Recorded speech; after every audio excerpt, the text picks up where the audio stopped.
So dito naman po tayo sa listening part. So basahin natin yung instruction sa number 1. Sabi, 다음을 듣고 들은 내용과 관계 있는 그림을 고르십시오. So, ibig sabihin lang po niyan is listen to the following and select the drawing that is related with the content that you heard. So pakikinggan lang natin yung audio, pipiliin natin sa choices kung ano yung drawing na may kaugnayan doon. So ipi-play ko na po, makinig pong mabuti. 1번.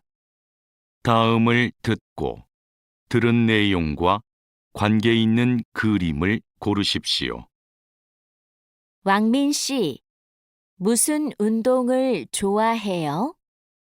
저는 축구를 좋아해요. Okay, so isa pa po, makinig. 왕민 씨, 무슨 운동을 좋아해요? 저는 축구를 좋아해요. Okay? So kung narinig mo yung sinabi nung lalaki, 축구를 좋아해요. So yung clue mo is 축구. Ano ba yung 축구? So 축구 is to play soccer. So the correct answer is number 3. So ito po yung sinabi sa audio. Sabi niya, 왕민 씨, 무슨 운동을 좋아해요? Sabi niya, Mr. 왕민, 무슨 is what? Anong sa Tagalog? Undong, ibig sabihin sports. Merong ul, object particle, and then 좋아해요 meaning to like, gusto. Sabi niya, anong sports yung gusto mo, Mr. 왕민? Sabi ng lalaki, 저는 축구를 좋아해요. Meaning, I like soccer. So ito yung clue mo, 축구. The correct answer is number 3 kasi siya lang naman yung nagsasoccer dyan. Bakit mali yung number 1? Number 1, ang verb po dyan is suyong. Suyong hada, to swim. So, X yan. Number 2, nunggu. To play basketball. Basketball, so X yan. Number 4 naman po is yagu. Yagu hada, ibig sabihin to play baseball or baseball. So X din po yan. Pero paki-take note, malaking tulong po yan pagdating sa exam. Numbers 2 and 3, yung sabi po sa instruction, 다음을 듣고 물음에 알맞은 대답을 고르십시오. Ibig sabihin, listen to the following and select the correct answer to the question. So meron pong sasabihin sa audio, pakikinggan lang po natin yon and pipiliin natin yung tamang sagot na sasabihin doon. So makinig pong mabuti. 2번부터 3번까지 다음을 듣고 물음에 알맞은 대답을 고르십시오. 2번. 영화가 재미있어요? 1. 네, 영화가 어려워요. 2. 아니요, 영화를 봐요. 3. 네, 영화가 재미있어요. 4. 아니요, 영화를 좋아해요. Okay, so isa pa po. So pay attention po sa verb na babanggitin sa audio, sa tanong. Kasi pwede mong gawing clue yun sa sagot na hahanapin mo. So makinig po maigi. 2번. 영화가 재미있어요? 1. 네, 영화가 어려워요. 2. 아니요, 영화를 봐요. 3. 네, 영화가 재미있어요. 4. 아니요, 영화를 좋아해요. Okay, sinasabi ng lalaki, 영화가 재미있어요. 재미있어요. So yun po yung clue mo doon. 재미있어요. So kung hindi mo po naintindihan, ito po yung sinabi sa audio. 영화가 재미있어요. 영화. 영화 meaning po niyan is movie. Sine. May ga, subject particle. 재미있어요, ibig sabihin interesting or funny. So, ibig niya sabihin, nakakatuwa ba yung movie? Interesting ba yung movie? So, ayun siya. So, yung adjective natin is 재미있어요. So, tinatanong niya, interesting ba yung movie? So, kung makikita po ninyo, ne, tsaka aniyo yung sagot dyan. Oo or hindi. So, kapag nag-ne, pag umuo yan, dapat etong adjective na to, yung makikita mo sa sagot. Kung hindi naman, at least kahit papano kahalintulad ng word na iyan. Pag nag-aniyo naman yan, ibig sabihin, dapat yung kasunod na adjective is kasalungat itong 재미있어요 na ito. Yung adjective na binanggit dyan. So basahin natin yung choices, isa-isahin natin, and hanapin natin yung tamang sagot. Number 1. Sabi, 네, 영화가 어려워요. 네, 영화가 어려워요. So yung ne, ibig sabihin po niyan is yes. Surahin po muna natin. So ne, ibig sabihin niyan is yes, oo. 영화, movie, palabas, sine, with subject particle, and then 어려워요, ibig sabihin hard, difficult, mahirap. So yes, mahirap yung movie. So wala naman pong nagtanong kung mahirap yan or madali. Kaya X po yan. Then tinatanong natin kung interesting ba or nakakatuwa ba yung movie. Number 2, sabi, 아니요, no, 영화를 봐요. So sabi niya, no, 영화, movie, palabas with object particle, 봐요 is to watch. Sabi niya, no, I'm watching a movie. Hindi, nanonood ako ng movie. So, again, wala naman pong nagtanong kung nanonood siya or hindi, kaya X po yan. Hindi po yan yung sagot na hinahanap natin. Number 3, sabi, 네, 영화가 재미있어요. 네, 영화가 재미있어요. So, 네 is yes, 영화 meaning movie with subject particle, 재미있어요 is to be interesting or to be funny, to be fun. Sabi niya, yes, nakakatuwa yung movie. So ito na po yung sagot na hinahanap po natin. So same. So nag-yes siya. And yung ginamit na adjective is same din dun sa adjective na ginamit sa tanong. So sabi, interesting ba yung movie? Sabi niya, yes, oo, interesting yung movie or nakakatuwa yung movie. So yun po ang meaning niya. So that's the correct answer. So bakit kaya mali itong number 4? Sabi niya, 아니요, no, 영화를 좋아해요. Sabi niya, no, I like movie. So, X po yan. Hindi naman natin tinatanong kung gusto niya ba ng movie. No? Tinatanong natin kung nakakatuwa ba or interesting ba yung movie. Again, the correct answer is number 3. So always po, pagdating sa listening, pakikinggan yung verb or adjective na gagamitin sa tanong. Kasi malamang umiikot lang po dyan yung sagot. So, number 3. Makinig pong mabuti. 3번. 언제 운동 경기를 봐요? 1. 친구하고 봐요. 2. 경기장에서 봐요. 3. 야구 경기를 봐요. 4. 토요일 저녁에 봐요. Okay?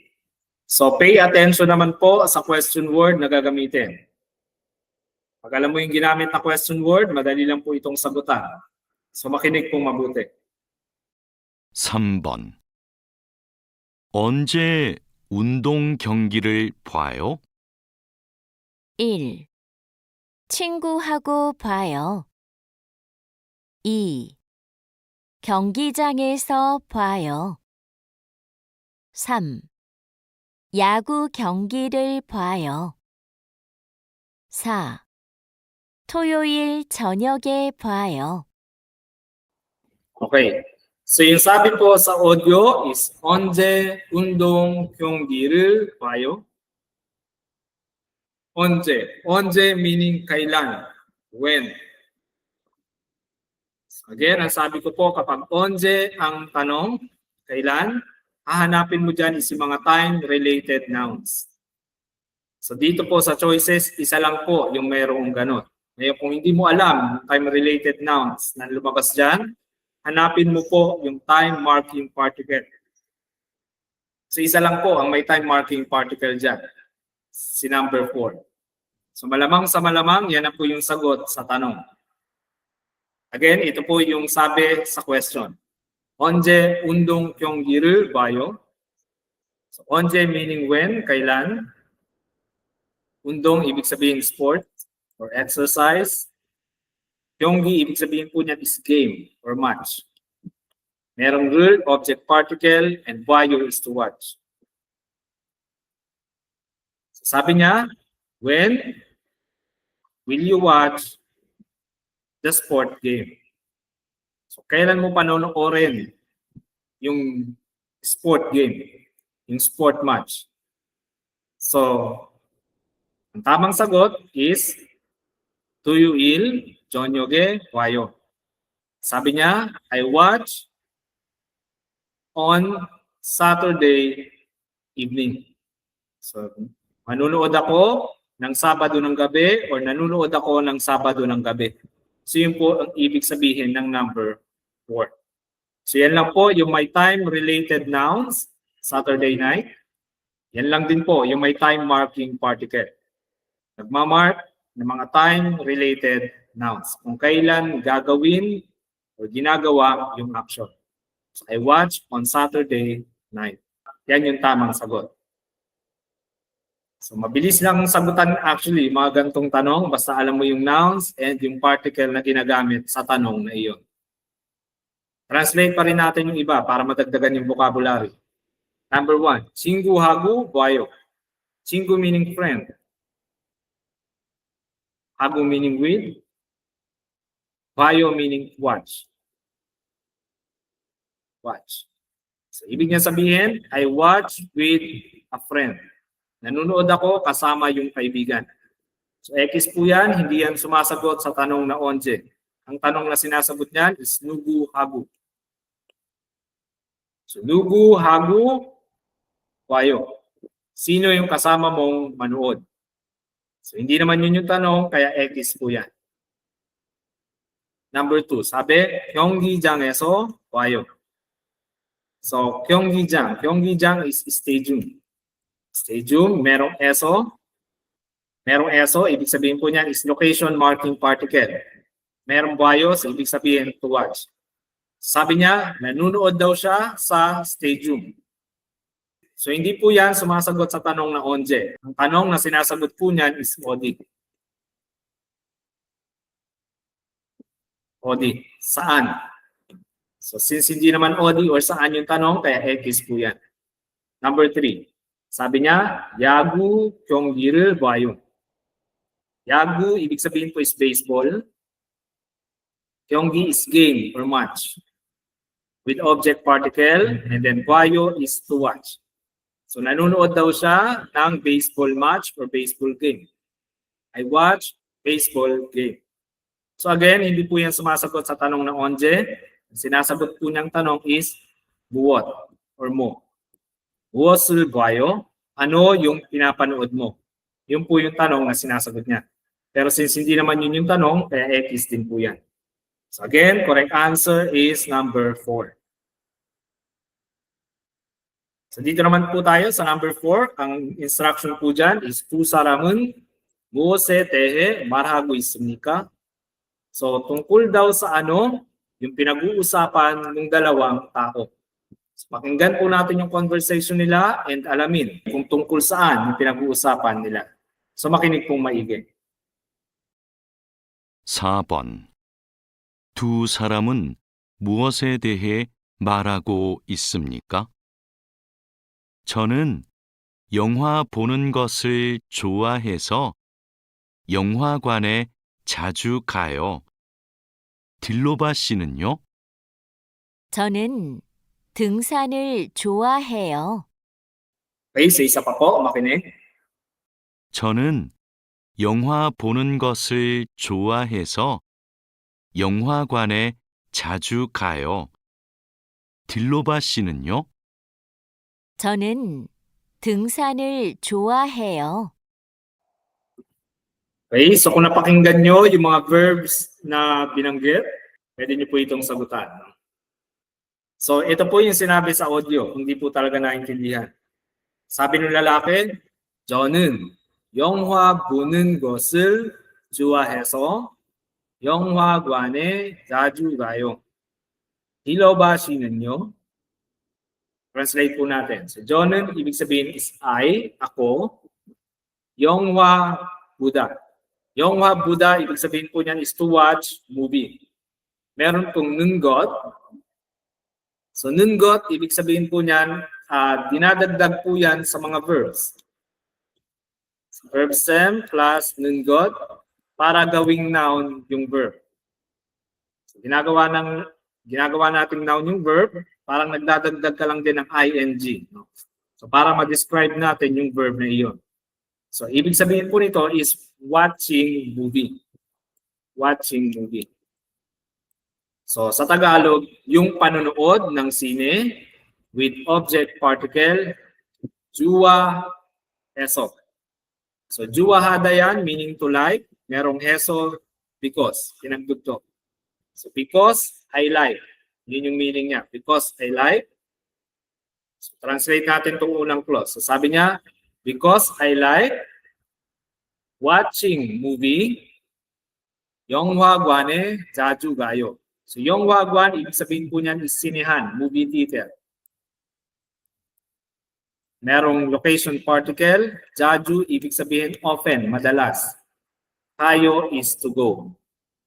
So, translate po ulit natin. So, sabi niya, dahil mahilig akong manood ng sine, because I like watching movies, I often go to the movie theater or cinemas. Kaya, madalas, akong pumunta ng sinehan. Yun po yung sabi sa unang sentence ng lalaki. Sabi niya kasunod, 딜로바 씨는요? So, ibig sabihin lang po niyan, ikaw naman, Mr. 딜로바 or Miss 딜로바. How about you, Miss 딜로바? Ang sabi naman ng babae, surahin po muna natin. 저는 등산을 좋아해요. Ibig nga sabihin, I like 등산, which is hiking. 등산 is hiking. So, I like hiking. So, sinasabi po nila yung mga gusto nilang gawin. So, pinag-uusapan po nila is hobbies. Yung mga kinahihiligan nilang gawin. So, alin ba yan dyan sa choices? Songyok, meaning po niyan is character, personality. So personality or character ba yung pinag-uusapan nila? Hindi naman. Kaya X yan. Yutong, ibig sabihin transportation. Transportation ba yung pinag-uusapan nila? Hindi rin naman. Sigo, ibig sabihin occupation or trabaho. Trabaho ba yung pinag-uusapan nila? Of course, hindi rin naman. Kaya X din po yan. So number 1 is the correct answer, meaning swimming. So ang kahulugan po niyan is hobby sa English o yung kinahihiligang gawin sa Tagalog. So that's the correct answer. So paki-take note po yung mga vocabularies po na yan. Dito naman po tayo sa number 5. Sabi, 다음 중 들은 내용과 같은 것을 무엇입니까? Ibig sabihin lang po niyan is ano daw yung kahalintulad sa nadinig mong content sa mga sumusunod. So, pakikinggan natin yung sasabihin sa audio and hahanapin natin dito sa choices kung ano yung may kahalintulad doon. So, makinig pong maigi. 5번. 다음 중 들은 내용과 같은 것은 무엇입니까? 자야 씨, 주말에 뭐 했어요? 저는 콘서트를 봤어요. 마두 씨는요? 저는 친구를 만났어요.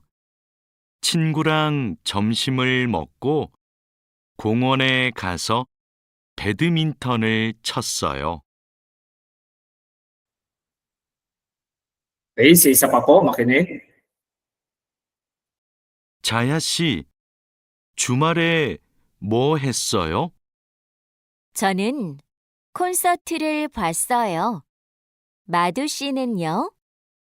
저는 친구를 만났어요. 친구랑 점심을 먹고 공원에 가서 배드민턴을 쳤어요. Okay, so ano kaya ang sagot dyan? So, hindi po naintindihan, ito po yung sinabi sa audio. So, sabi ng lalaki, Jayashi, Jumare, Mohe Soyo. Sabi niya, Miss Jaya, Jumare. So, Jumal, ibig sabihin weekend, with time particle. Mohe Soyo. So, naka-past tense, ibig sabihin, what did you do?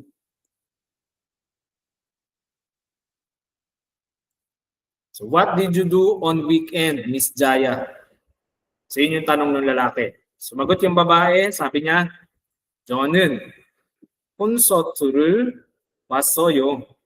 So, ibig niya sabihin, 저는 콘서트. So, 콘서트 is concert po yan. Merong object particle and then 봤어요, ibig sabihin, watch, nanood na, tapos na, past tense. So, nanood daw siya ng concert. Sabi niya kasunod, Madu 씨는요? How about you, Mr. Madu? Sabi ng lalaki, 저는 친구를 만났어요. Sabi niya, I met a friend. So nakipagkita daw siya sa kaibigan niya. Manasoyo, ibig sabihin met. Past tense ng to meet, nakipagkita. 친구 is friend. Sabi niya kasunod, 친구랑 점심을 먹고 공원에 가서 배드민턴을 쳤어요. So, 친구랑. So, ibig sabihin po niyan is with friend. Kasama yung kaibigan. Yung rang po kasi is parang hago po yan. Hago. So, para siyang hago, para siyang wa, or gwa. Yan po yung mga katulad niyang conjunction. Pwedeng and, pwedeng with.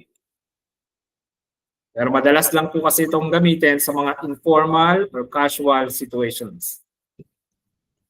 Proceed po tayo. 점심을 먹고. 점심을 먹다, ibig sabihin po niyan is to eat lunch. So, kumain daw siya ng lunch with friend and 공원에 가서. So, pumunta daw sa park. 공원 being park with location particle and then may kada na verb to go. So, meron pong aso na nakadikit. Ibig sabihin, because or and then. So, yun po yung mga meaning niya. And then, 배드민턴을 쳤어요. Ibig sabihin, nag-play ng badminton. So, buuin natin yung sinabi ng lalaki sa uli. So, nakipagkita ako sa kaibigan ko. Kumain ako ng lunch with friend, kasama yung kaibigan, at pumunta sa park, and then naglaro ng badminton.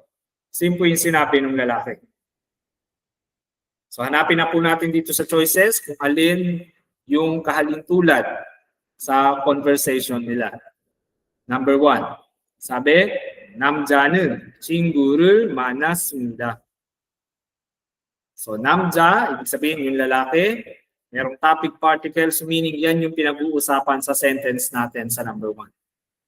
친구를 만났습니다, ibig sabihin met a friend, past tense. So yung lalaki daw nakipagkita sa kaibigan niya. Tama ba yon? Yes, tama po yun. Yun yung sinabi ng lalaki sa last sentence niya. I met a friend. So number 1 pa lang, tama na. So that's the correct answer na hinahanap natin. So ituloy po natin sa iba para tingnan natin kung bakit sila naging mali. Sabi ng number 2, 남자는 콘서트를 봤습니다. So yung lalaki daw ay nanood ng concert. Tama ba yan? Hindi po. Kasi yung nanood ng concert is yung babae. I watch concert. So yung babae yung nagsabi nun. Hindi yung namja. Kaya X po yung number 2. So number 3, tingnan natin kung bakit naging mali. 사배 여자는 남자와 배드민턴을 쳤습니다.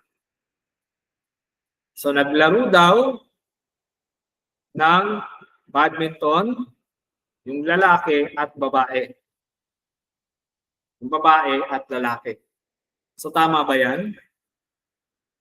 Mali po. Wala namang sinabing naglaro silang dalawa. Ang sabi ng lalaki, kumain siya ng lunch kasama yung kaibigan niya. At pumunta ng park, naglaro ng badminton. Yung nakalaro ng lalaki is yung friend niya, hindi yung babae yung kausap niya. Kaya X po yung number 3. So number 4, bakit kaya mali ito? So sabi, 두 사람은 주말에 같이 먹었습니다. So yung dalawang tao daw, kumain ng meal together nung weekend. So kumain ba sila ng meal together nung weekend? Hindi po. So wala pong binanggit na ganon. Sinabi lang po, kumain ng lunch kasama ng lalaki yung friend niya. Wala pong sinabing silang dalawang magkausap yung magkasama. Kaya po X yung number 4. So again, the correct answer is number 1. So pakitake note po, yung mga vocabularyng na-discuss natin, malaking tulong po yan sa exam kung i-memorize nyo ngayon pa lang. Para pagdating ng exam, marami ka ng vocabulary na baon. So hanggang dyan lang po muna. If you have any questions, or kung meron kayong questions na gustong ipasagot, send nyo lang po sa amin para i-try natin i-discuss. So hanggang dyan po muna. Anyong.